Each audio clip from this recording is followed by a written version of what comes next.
You recently shared on the Drew Barrymore show that you went on a second date with a new person. A third date was coming. Yes. What's going on with that? I did go on the third date. And have you met anyone new? When you entered this profession, 27 stations rejected you. Yes. Will you share this? Because so many times, I know you and I have this in common. We've gone through so many rejections. And I think like, oh my gosh, I almost could have doubted myself out of my own destiny. For the person who's just like gotten their heart broken or gotten another reject or sent their manuscript out and no publisher liked it, or, they think like, oh, my days have passed, my ship has sailed. Will you share 27 rejections and look at you now? That's why we connect. Why we connect. I burst out into tears.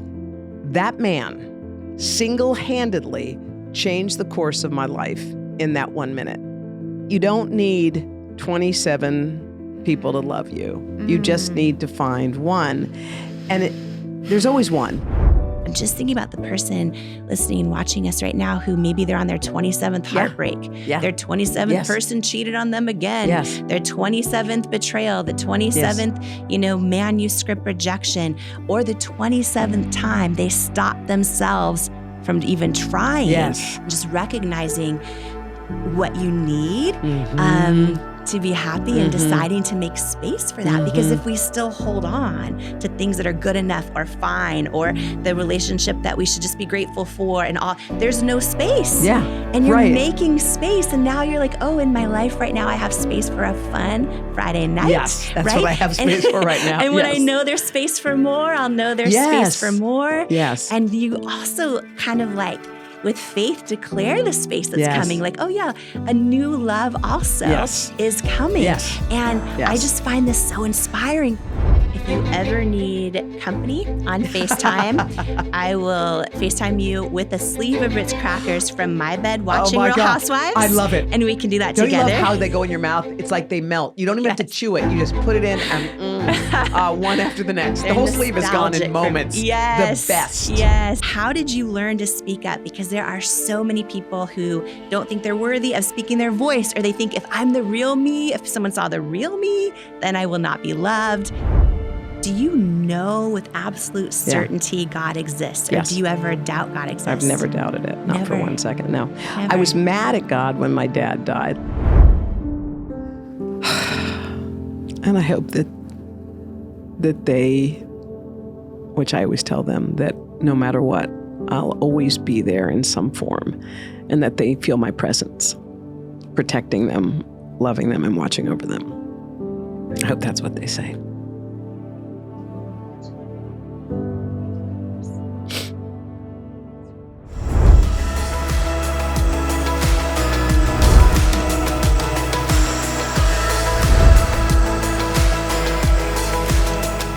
Wow, this is it. The podcast is happening. Hi guys, how are you? Hey, honey. Good morning. You ready? You ready? Let's do it. We're all set up in here. How cute is this? Welcome to the Jamie Kern Lima Show. I'm Jamie Kern Lima Show. Before we jump into this episode, I'd love to invite you to join this community to hear more interviews and one-on-one conversations with me and you to help you truly believe in yourself and trust yourself and know you are enough so that you can become unstoppable in living your best life. All I want you to do is click on the follow or the subscribe button on the app that you're listening or watching this episode on. I love your support. It's incredible to see all of your comments and how many people that you're sharing these episodes with. And I'm just so grateful to be here for you. And I'm so excited to go on this journey with you. So thank you. Thank you for subscribing and following the Jamie Kern Lima Show. It means so much to me. Who you spend time around is so important, as energy is contagious, and so is self-belief. And I'd love to hang out with you even more, especially if you could use an extra dose of inspiration, which is exactly why I've created my free weekly newsletter that's also a love letter to you, delivered straight to your inbox each and every Tuesday morning from from me.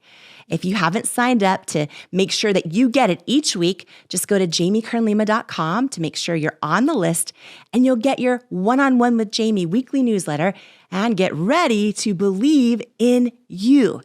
If you're tired of hearing the bad news every single day and need some inspiration, some tips, tools, joy, and love hitting your inbox, I'm your girl.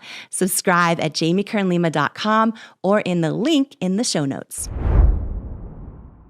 Hoda Kotb is an Emmy Award-winning, Edward R. Murrow Award-winning, Gracie, Peabody, Matrix, and Webby Award-winning co-anchor of The Today Show. She's part of the first ever female duo to anchor the show. She's also host of the award-winning podcast Making Space with Hoda Kotb. She's the author of multiple New York Times best-selling books, a breast cancer survivor, a mother of 2 beautiful daughters, and I was a guest on her podcast recently called Making Space, and I have to say that is when I truly fell in love with her, because I learned she is the exact same incredible woman off camera that she is on camera. So here today with you and with me is my new friend, Hoda Kotb. Welcome to the Jamie Kern Lima Show. Jamie Kern Lima is her name. Everybody needs Jamie Kern Lima in their life. Jamie Kern Lima. Jamie, you're so inspiring. Jamie Kern Lima.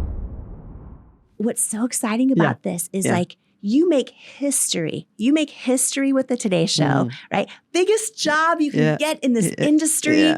And I'm thinking about the person listening to this right now, watching us right now, that may not know that when you entered this profession, 27 stations rejected you. Will you share this? Because so many times, I know you and I have this in common. We've gone through so many rejections. And I think like, oh my gosh, I almost have doubted myself out of my own destiny. And for the person who's just like gotten their heart broken or gotten another reject or sent their manuscript out and no publisher liked it, or, they think like, oh, my days have passed, my ship has sailed. Will you share 27 rejections and look at you now? That's why we connect. That's why we connect, because we both know the feeling of not one person who believes, and you wonder, not one person outside of our families who believed. When I graduated college, I was sure I was getting a job with nothing other than my mom was a constant cheerleader. So I just assumed I was kind of good. So I was like, I still remember it. I was like, Mom, I'm going to borrow your car and I'm going to go to Richmond and I'm going to go get that job at this station. Okay, you got it, girl. My mom's from Egypt, and she believed like I was the queen. And I still remember I drove to Richmond dressed and had the whole bit. And the news director quickly saw my tape and said, no, I'm sorry. You're not ready for Richmond, but good luck. And I was like, I'm not ready? He's like, no, you're not ready. Go, is there something wrong with my tape? He goes, yeah, you're not good. You're green and you don't have it. But you need lots of at work. So bye-bye. Bye. I was like, bye-bye. I still remember walking out. And he goes, oh, whoa, wait.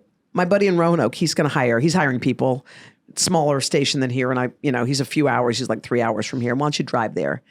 So I was like, okay, Roanoke? Okay. I still remember I called my mom. How was Richmond? I go, I don't want Richmond. Ma, I'm going to Roanoke because I'm getting that job. You got it. You can do it. And I still remember driving to Roanoke, and I was like, I remember walking into the newsroom. I'm like, okay, this isn't as great, but I'll work here for sure. News director pops a tape in, watches it, stops it. He looks at me and he goes, oh, you are so not ready for Roanoke. And I'm like, who's not ready for Roanoke? I didn't even know what the bar was, but apparently I was way below it. He goes, oh, you're green and you're not that good, but I want to wish you good luck. I think you might have a shot somewhere down the road, just not here. And I kept trying to figure out what's wrong with this horrible tape I'm showing. And he goes, see you later. And he goes, oh, whoa. He goes, before you go, I got a buddy in Memphis. He's hiring and you may be what he's looking for, blah, blah, blah. And I drove to Memphis. I drove across the great state of Tennessee. He had a small window to see me. I drove all night. I rolled up on this guy, Ray Pullman, who was a great guy. And he took my tape and he watched it and he said, no, you're not ready for here either. And I was like, and he goes, but I got a buddy. And I just kept driving. And I was wondering, as these rejections kept coming, sometimes 3 in one city, Birmingham was ABC, NBC, CBS. Dothan, Alabama, which is a map dot. And I was like, oh, wow, they have TV here. And the guy quickly looked at my tape and said, you are so not ready for Dothan, Alabama. I was like, oh, God, it's over. And as I was driving and getting rejected, I used to play high school basketball, so I always believed that somewhere, somehow, like someone's going to pull it out. Like there's a 3-pointer in your back pocket. Like you might hit it. So keep going because you don't know. Second to go. It's all you need. Just like one. And I kept driving and getting rejected. And after the 27th one, I was depleted and depressed. And my mom was like ready for me to come home and bring her back her car so she could get to work on time. And I remembered thinking, they were right. I was roommates with the homecoming queen, who was also really smart and in journalism. And she was the one who was going to make it, not me. And that's kind of what I felt throughout much of that time.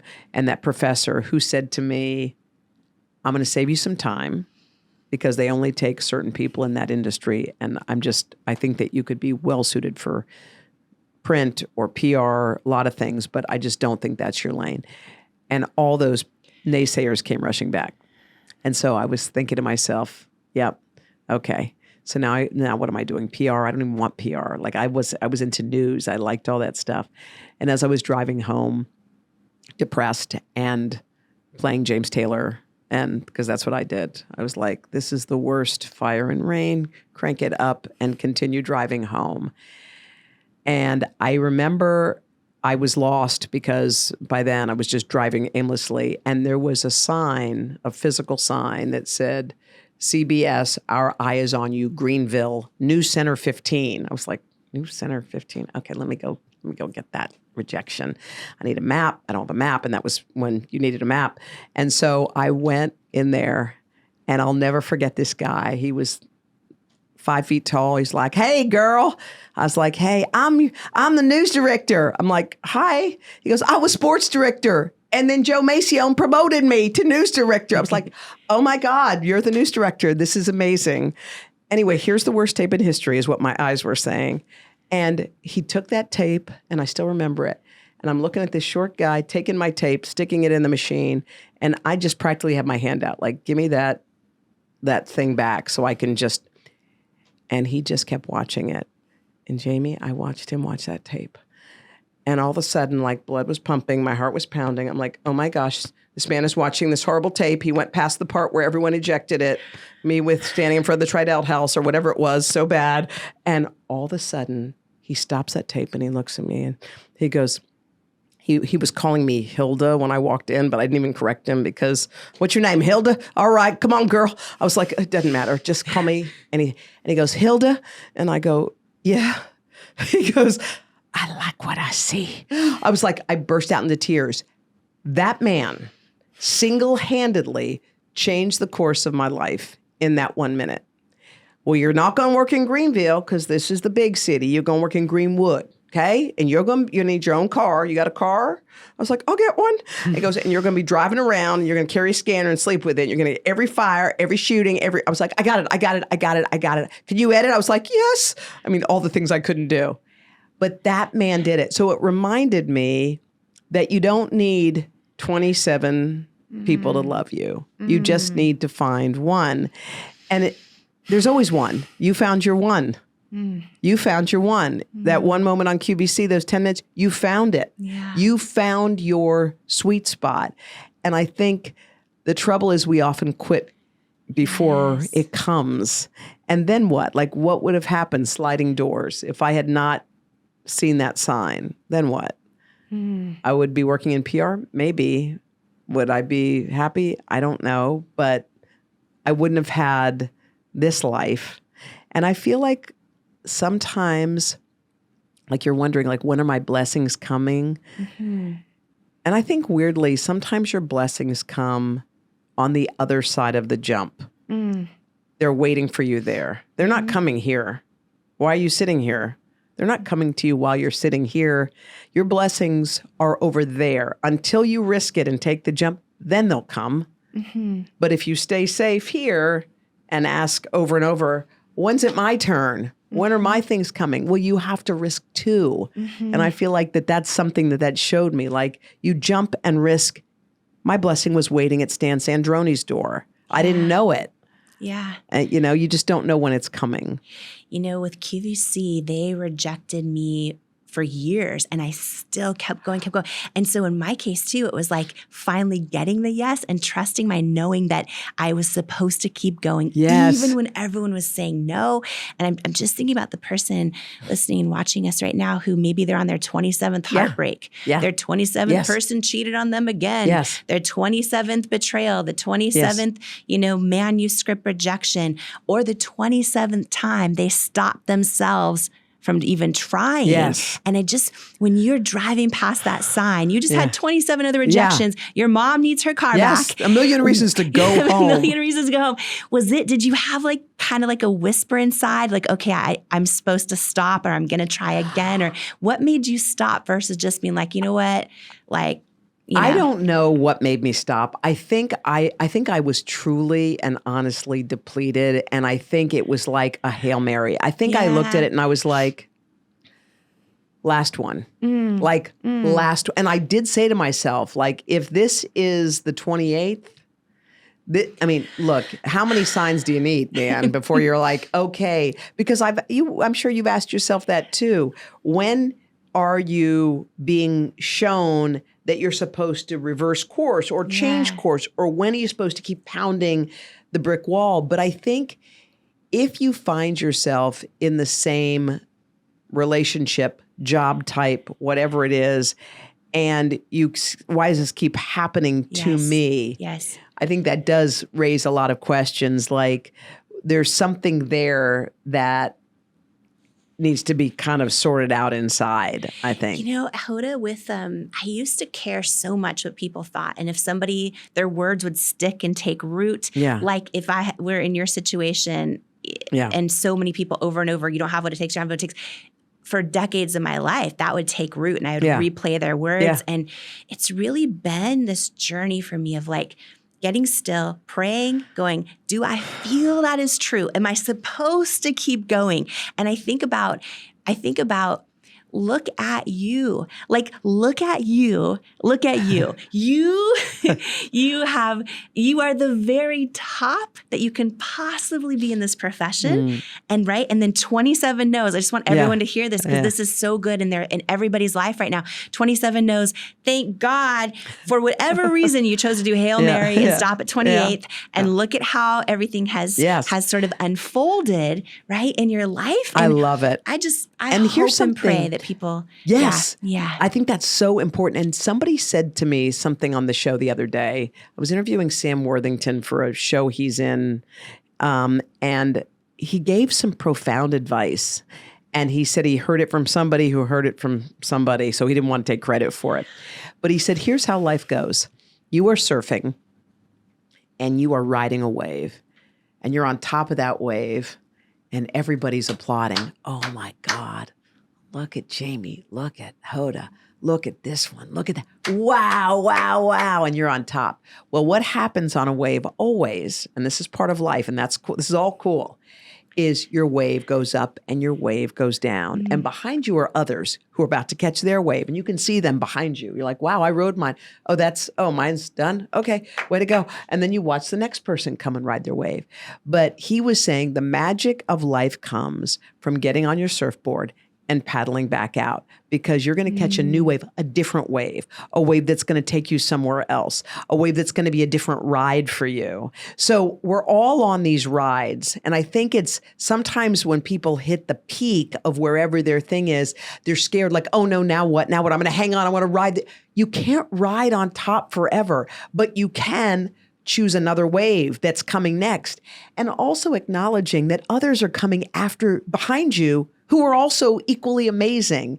It's like, you know how when some people do a job and they're like, no one could ever replace me. And then suddenly there's another really good person. You're like, oh, that guy, that's pretty good. This guy's good too. But it's acknowledging and then knowing that their wave too will have its moment. But it's about the paddling back. And he was saying this in Hollywood because sometimes you're a star and then sometimes people are like, oh, that star fell. And then you go back out and you ride another one. And it kind of works in all of life, whatever it is. It's like not everything will ride high, but it's about going back out and giving it another go. And it'll be brand new. It's a whole new experience. You're not trying to catch your same wave. That wave is gone, but you're going to find one that is super cool. That's going to take you in another way. You're like, wow, I didn't know this was going to feel this way to be on top of this guy, you know? You know, something I want to just like honor for a second and call out that I'm so inspired by right now, Hoda, is you are so great and just at making space. And I'm just thinking that's the name of your award-winning podcast. Like, I'm thinking about how your sister said when you were ending your relationship of 8 years, you know, as we all think to ourselves often, oh, well, what if I don't find anyone else? What if I'm alone? And so many people are holding on to that one wave still. The wave is gone, but they're still trying to hold the wave. And I'm just like this through line that I couldn't have anticipated in this interview, by the way, that I'm just in awe over is you have this knowing that you are going to bring a child into your life and your partner's like, well, I'm going to work in the room for now. You're like, oh, no. We've got to make space. We have to make space. We've got to make space. Right. And then thinking about, you know, going through this profound growth in your own life, which I think is a lifelong journey and just recognizing what you need, to be happy and deciding to make space for that. Because if we still hold on to things that are good enough or fine or the relationship that we should just be grateful for and all, there's no space. And you're making space. And now you're like, oh, in my life right now, I have space for a fun Friday night. Yes, that's what I have space for right now. And when I know there's space for more, I'll know there's space for more. And you also kind of like with faith declare the space that's coming. Like, oh yeah, a new love also is coming.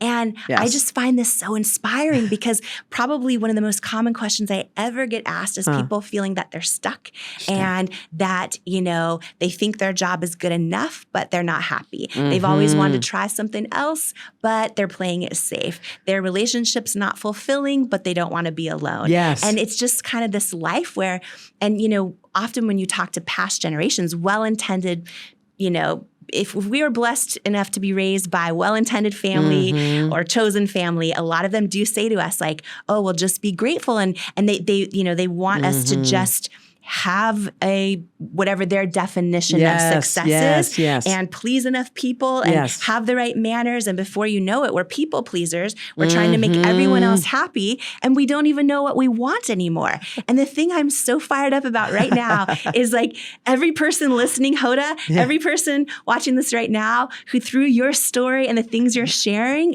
are going to have revelations in their own life about, well, wait a minute. Okay, maybe, you know, this is possible for me. Maybe I will do this. Maybe love is going to come in this new form in my life. Maybe I need to love myself enough to honor my time and my space and go, what do I actually want? What do I actually want? If I'm not pleasing everyone else, what do I actually want?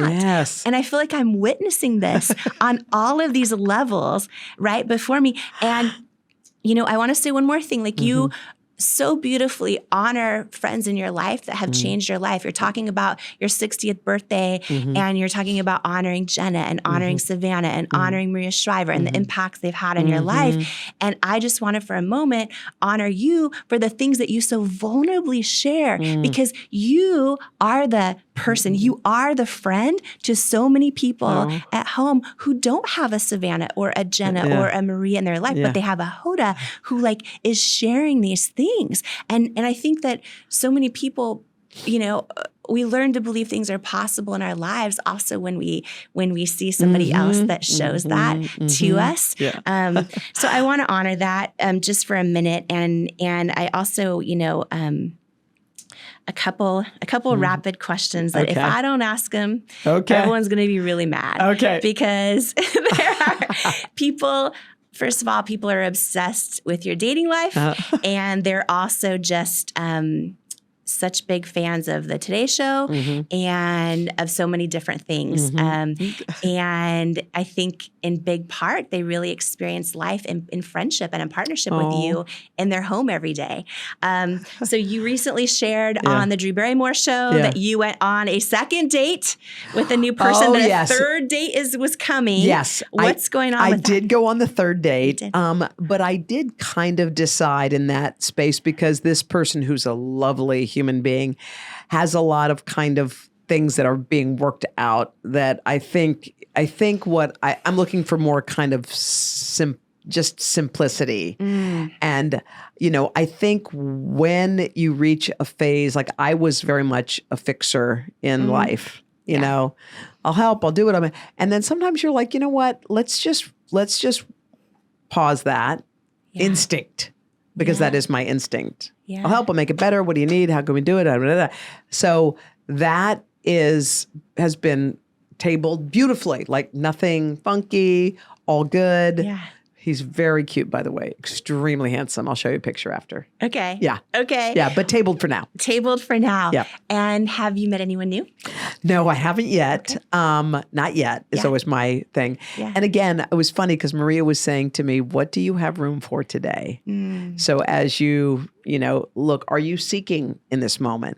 And I think I'm into the addition process, someone who's adding and not subtracting. Like in this moment, I just want addition, because I feel like, when I kind of map my days out and see what free time do I really have, it's so limited that you want to make sure that when you have it, that you're spending it with someone who's in the addition business of your life. Yeah, that's so beautiful.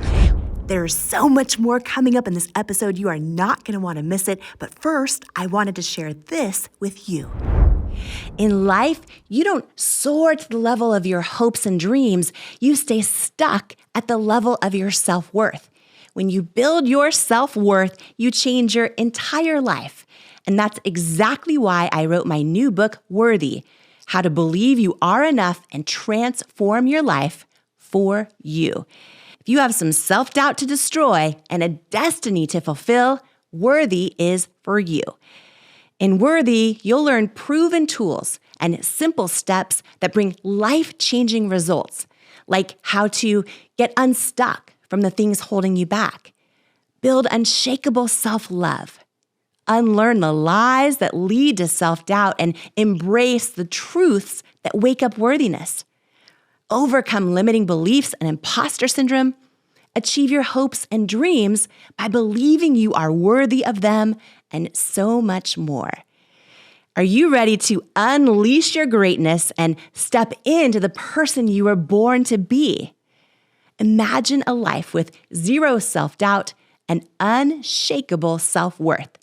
Get your copy of Worthy, plus some amazing thank you bonus gifts for you at worthybook.com or the link in the show notes below. Imagine what you'd do if you fully believed in you. It's time to find out with Worthy. Imagine, what would you do if you fully believed in you? My weekly free inspirational newsletter is packed with tips and tools to help you find out. It's called One-on-One with Jamie, and it's delivered right to your inbox each Tuesday morning. It's a love letter from me to you, from my soul to yours. And I hope it brings you the words and messages you need at just the right moment. Plus, when you're a part of my free inspirational newsletter community, you'll be the first to get behind-the-scenes content, inspirational messages, and be the first to learn about upcoming events and more. It's the place to be, and I sure hope you'll join me there. So if you're not on the list yet, you can sign up for free at jamiekernlima.com or click the link in the show notes below. And here's to becoming unstoppable together. And now more of this conversation together.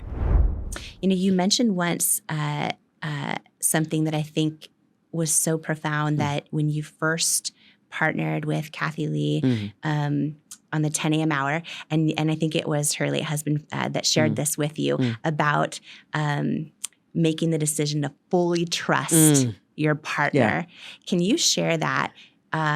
Because I think that is a very hard thing for us to do, whether it is our co-anchor on the Today Show or it's a friend, a totally partner. agree. And it was so profound when I heard you say that. Well, when we were talking about possibly working together, Kathy Lee said, before we do anything formal, I want you to come meet my family. Wow. And I found that so incredibly beautiful. I couldn't believe it. So I went out to her house in Connecticut and I met Cody and Cassidy, who everyone saw grow up on Regis and Kathy Lee. And I met Frank, her husband, who was an NFL legend and a world-class broadcaster and all the things. And, my brother was like, "You're meeting Frank Gifford. Oh my God." Like he was calling me. And I was sort of in awe of Frank anyway. And he said, "Well, Hoda, can I talk to you for a minute?" And I said, "Sure." And he said, "Well, I like you a lot. We've just met, we're talking and blah, blah, blah." And he said, "But I know what makes an on-air team work, what makes any team work." And he said, "You have to trust that they're going to catch you when you fall. Because if you're afraid of falling and someone's not going to catch you, you're going to play it safe and you're not going to have a good show. It's not going to be true or real. It's going to be, you're constantly going to be stutter stepping." And he said, "I don't know about you because I've only just met you." He said, "But she's the most trustworthy person I've ever met." And I thought to myself, my gosh, this is so profound, because he said, "You will have an award-winning show." And sure enough, I start working with Kathy Lee, and she said to me, she had lightning in a bottle with Regis, and, she wondered if it could ever happen again. And strangely, it did. Like, it became an Emmy-winning show, and Kathy was more in the driver's seat, and all these things happened. And I think it was trust. And I think it is interesting that you say in relationships too, because for me to trust in a personal relationship was always much harder than in a professional one, because you could already see what happens at the end of a professional relationship. If you trust and it doesn't work, you're like, well, okay, the show wasn't great, so what? Right. But when you're putting your soul in someone's hands and trusting them to carry it with kid gloves and honor you and, protect your shadows and all those things, that I always found much harder, and which I think was probably why some previous relationships didn't work. I mean, I remember asking, this sounds really weird, but I had a 92nd Street Wide Talk with Jennifer Lopez a long time ago. And I asked her, if I were to line up all the men you've ever dated and ask them, what's the reason that the relationship didn't work? What common answer would they have? And she goes, "Oh, I'm going to turn that on you. What kind of common answer would they?" And I was like, okay. And mine would probably be that I didn't need them enough. Like, I could do it on my own. I've got it. And which is another trust thing. And hers was, if I remember correctly, and I could be wrong, but it was something like, they all say I travel heavy. In other words, I have a big kind of inner circle that's with her a lot. And that core is her kind of, center. And when you're dating, you're coming inside. It was kind of like that I have a lot of people around. I can't remember, something like that. But I remembered thinking about when she asked me, she was like, no, I'm turning it on you this time. And she makes a point. It's like, wow, you really do have to surrender a little bit and not control it all and not say, I got it, because then they think you don't need them. And when you don't need them, then they stop asking, and then you start resenting. Why didn't you ask? Well, you said you didn't need anything. I mean, what am I, a mind reader? And I think the other thing I'm learning as I go through my growth and relationships is you have to ask for what you want, or you're not getting it. You can't assume they understand that you had a bad day and you're a little broody. You have to say, honey, I had the worst possible day. Don't be mad at me. I'm taking a sleeve of Ritz crackers. I'm going in the bed and I'm watching The Housewives. Yes. Come in later after I've fallen asleep, because I want to do it this way tonight. And just say it, as opposed to keep calm, carry on, pretend, how was your day, and go through life that way. Just If be you honest. ever need company on FaceTime, I will FaceTime you with a sleeve of Ritz crackers from my bed watching my Real God. Housewives. I love it. And we can do that Don't together. you love how they go in your mouth? It's like they melt. You don't even have to chew it. You just put it in and one after the next. The whole sleeve is gone in moments. Yes. The best. Yes. Oh. How did you learn to speak up? Because there are so many people who don't think they're worthy of speaking their voice, or they think if I'm the real me, if someone saw the real me, then I will not be loved. And we're just like so trained to be people pleasers. How have you done that your whole life? No, I have not. I was what like you. age did you start? Yeah. And what, when, and how, Hoda Kotb? You're going to laugh. 2021. That's when all those years, all through elementary school, all through junior high school, all through high school, all through college, all through all of my early working, all of my dating. It was, let me be what you need. Let me be what you need. What do you need? I can be that. And people saw it as like, oh, everybody likes you. But in reality, you can't really be liked by everybody, because if you're unique in who you are, like you could be you could be the sweetest orange in the bunch, and some people don't like oranges, but you're an orange, and that's the way it goes. So I think it was years and years and years of that. And finally being able to say, okay, so that person doesn't jive with me, or this or that, and realizing that that's okay. Like, I'm okay with that.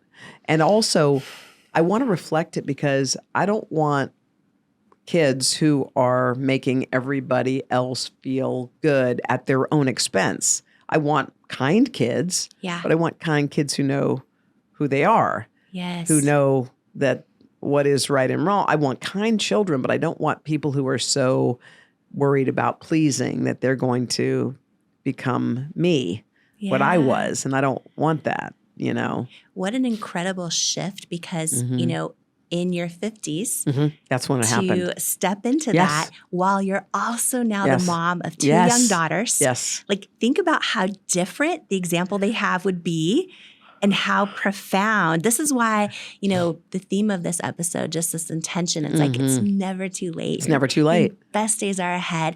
Right now, no matter what your age, you could start building self-worth, right? And for you to start speaking your voice, saying what you mean, saying how you feel. And if your friends say you're not being yourself, or we don't recognize, it's okay. It's okay. Because I do think part of that is understanding, like, you are taking a boat through life. And you have people who are in your boat, and some people are only meant to go for a while, and then they're meant to hop off. They taught you the lesson, and some people are going to be in there for life. Some people are in for 10 minutes. Some people are in there for 5 years. Some people are in there for the whole ride. But I think it's recognizing that this is me now. This is what I value, and this is what I care about. Yeah. And to say, you're not who you used to be, right. I'm not who I used to be. That's right. And that's okay. But I think, it's that whole thing, you attract what's within you. You end up bringing people into your life who are sort of like you. And I feel like that's what happens when you evolve and change. And it's like in a relationship. I interviewed someone who gave this advice, and I believe it. Every few years, reintroduce yourself to your husband or to your wife. I don't like Applebee's anymore. I loved it for years, honey.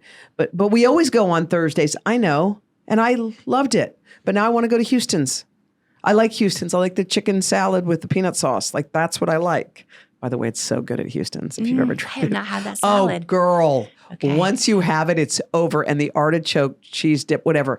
But anyway, it's like, this is me now, because I'm different than I was 5 years ago, 3 years ago, 2 years ago. But it's making a statement. And then you are reintroducing yourself, because you're evolved. Look at you. I mean, look at me. We're evolved. We're different. Yeah. And we can be. We're allowed. We don't have to be the person who we were. And I think that to me is part of it. That's so good, because so many people, they hear like, you're changing, as if that's a negative thing, right? Yeah. But it's like, oh no, I am. And it's actually maybe something to consider in your own life but a lot of people don't, and that's okay. And I remember my mom, she does this, and it taught me a lot about evolving and not being stuck or not being, wanting to changes. Her whole advice has always been to me, like, keep falling in love with whatever. I go, what do you mean? With a restaurant, with a song, with a movie, with an experience, with whatever. Once you are falling in love, like if you feel stuck, which a lot of people I'm sure do, we all have and will again, but it's like that's the time to experience. My mom, whenever she gets off the Amtrak, I made a new friend. Look, come here, Betty. I'm like, hi. I'm picking my mom. But Betty's so funny. She has a garden and she's telling me Betty's whole story. We're standing on the Amtrak track and I'm listening and my mom is so delighted by this person who she met or this food that she tried. And that's the vibrancy that keeps you in this beautiful part of life instead of the same restaurant on Tuesday I meet my friend for coffee. That's how the weeks go and that's how the months go and that's how the years go. And that's your life. You've just described your life. Thursdays, Wednesdays, Tuesdays, that's a week, that's a month, that's a year. And don't you feel like also if that person is supposed to be in your life, you will continue to fall in love with the same person or the same daughter or the same friend and just be delighted. Because your kids are growing in front of you. You have to keep evolving. But with your partner, it's like, wow. Jenna and her husband are just that couple. She always talks about how Henry is evolving with her. And I remember we were on some shoot and Jen and I were in Bermuda doing something and it happened to have been her anniversary. So I got up early and Henry was there and he goes, come on, get in the water. I go, it was freezing. It was like, I don't know. He goes, come on, it feels good. Try it. And I looked at him and I was like, okay.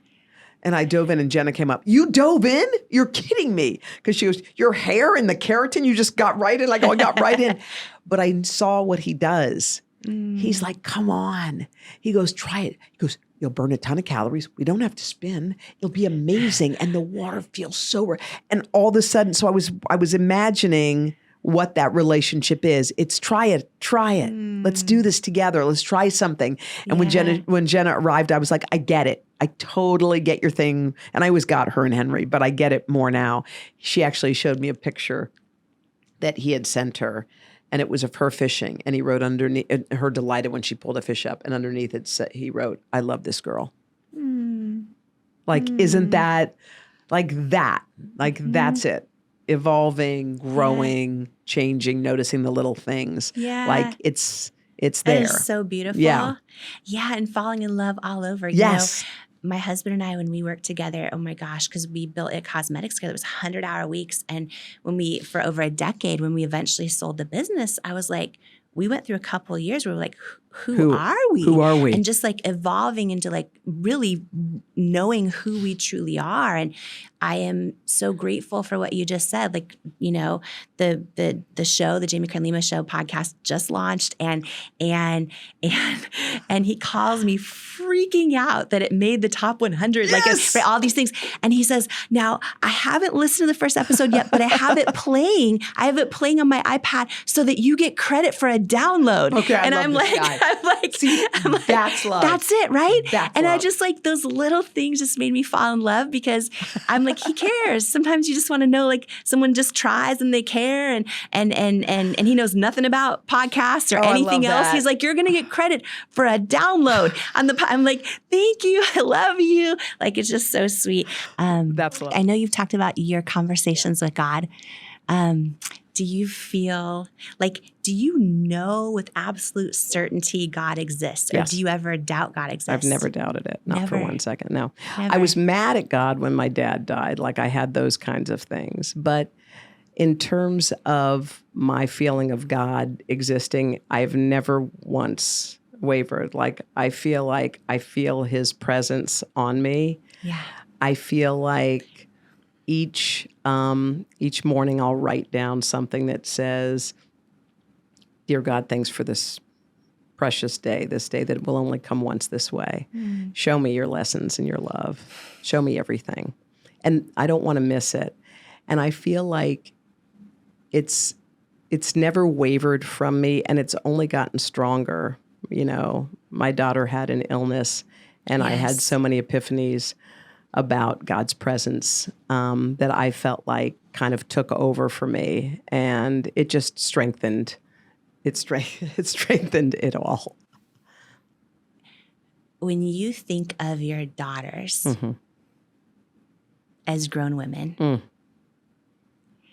and someone asks them about their mom, what do you hope that they say?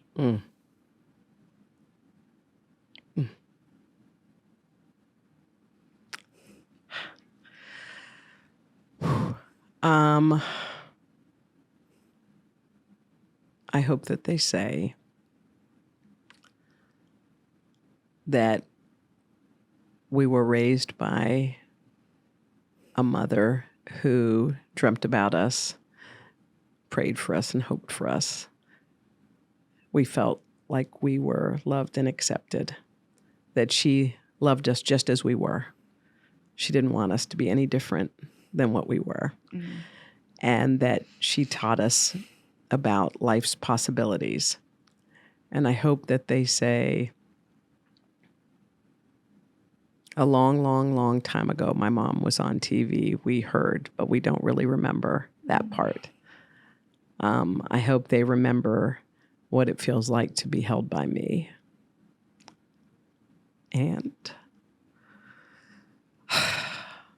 I hope that they, which I always tell them, that no matter what, I'll always be there in some form, and that they feel my presence, protecting them, loving them, and watching over them.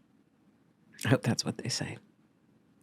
When you imagine your daughters as grown women, what do you hope they think and say about themselves?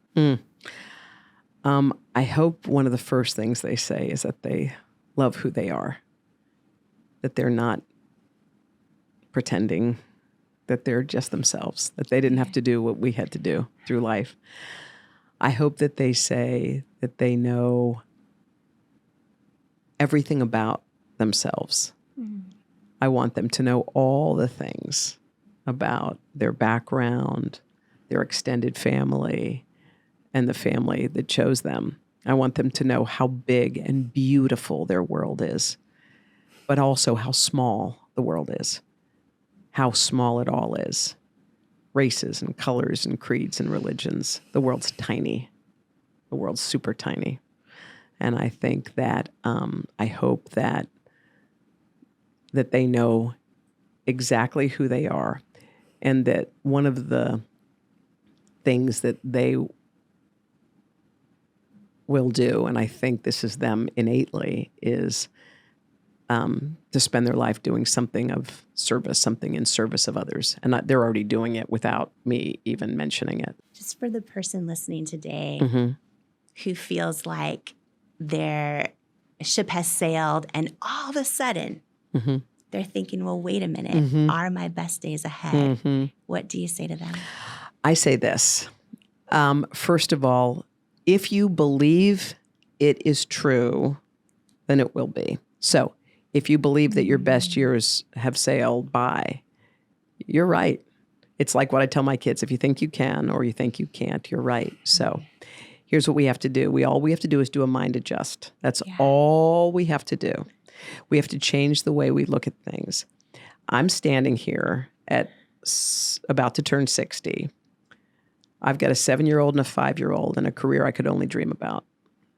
I am in a place in my life where I feel blessed.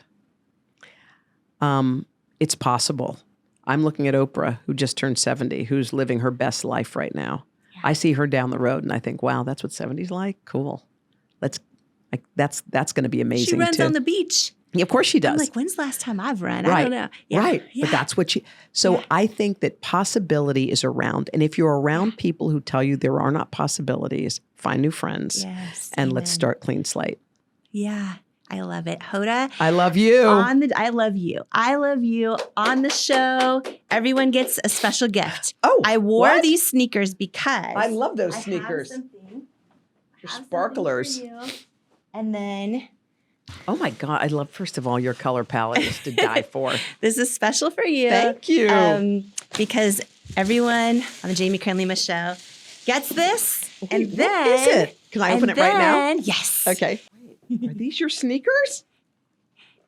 Are you a 9.5? what? Did I get this right? Yes. You're 9.5. I'm a Okay. 9.5. I researched to be able to find these, and we're going to write on them so that they have zero I'm dying. monetary value. I am dying. Are you up for Yes. writing something on mine? I'm going to write something on Yes, yours. you And this make is me like a laugh. tradition on my show. It's Okay. like Where do we write? On the bottom? You want to know what's funny? What? I wrote on Oprah's and she wrote on Yeah. mine. And then all her pictures online, I see her wearing the written on shoe. And I'm like, yes. Okay, this is so cute. So I'll write on yours Okay. and then let me Okay. give you one of mine. I love you. I love you. Hoda, you don't understand. I prepped for hours. No, like maybe 8 or 9 hours to get 37 questions. I have not looked I know. at one. Well, because you're amazing. That's why. I love you. You I love are you too. amazing. Okay, let's see. I wrote, Oh, and then flip it. Oh, I am in love with you. I love yours. You are blessed. You're a blessing.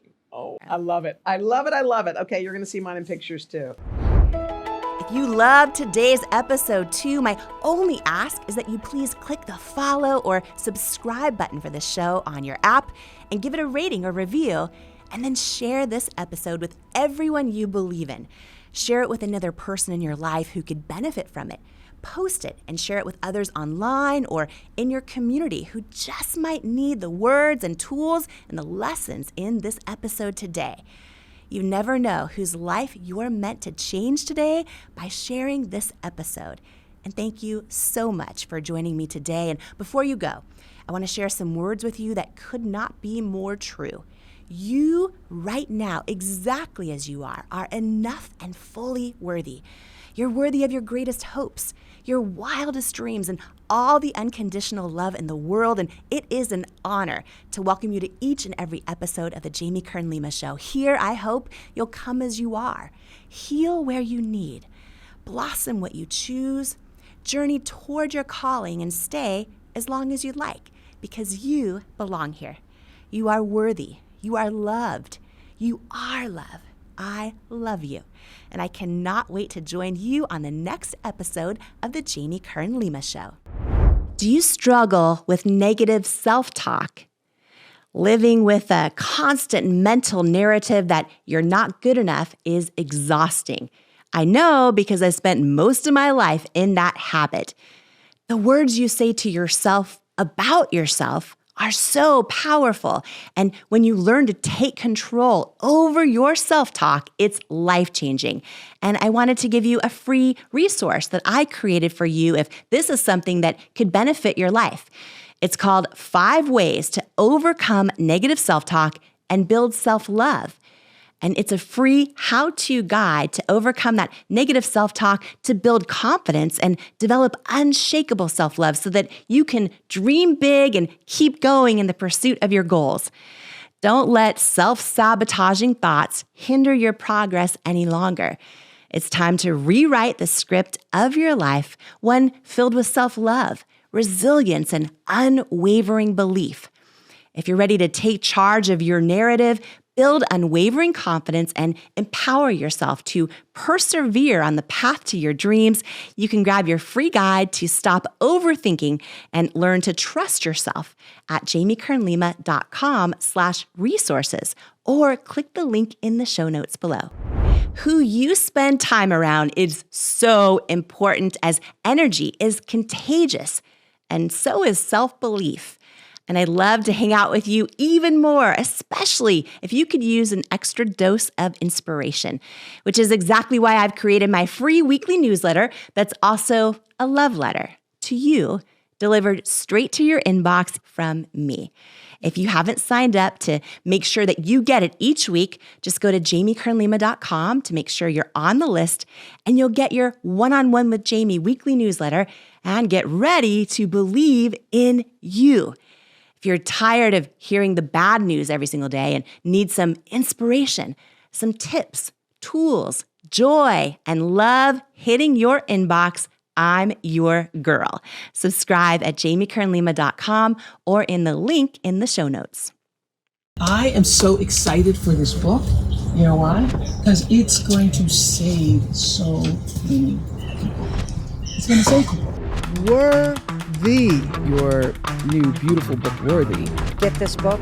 This book, I'm telling you, it's a book that can change anybody's life who picks it up. Anybody who's ever felt that they were not good enough, didn't measure up, something's missing in your life, I have to tell you. It's powerful. It's happening. It's worthy. Imagine, what would you do if you fully believed in you?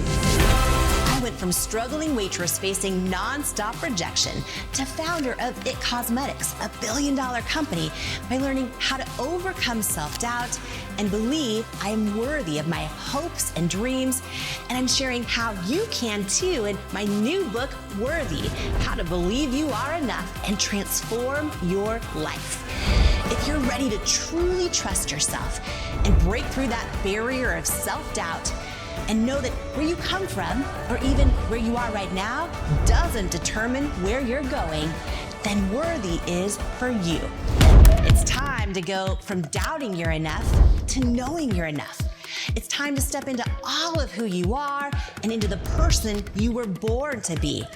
And it's time to believe that you are worthy of it. Because in life, we don't become what we want. We become what we believe we're worthy of. Join the Worthy movement today by grabbing your copy of Worthy anywhere books are sold. Then head to worthybook.com now for free gifts, including my 5-part course on becoming unstoppable and my 95-page Worthy Workbook action plan that teaches you how to implement the tools from the book into your real life right now.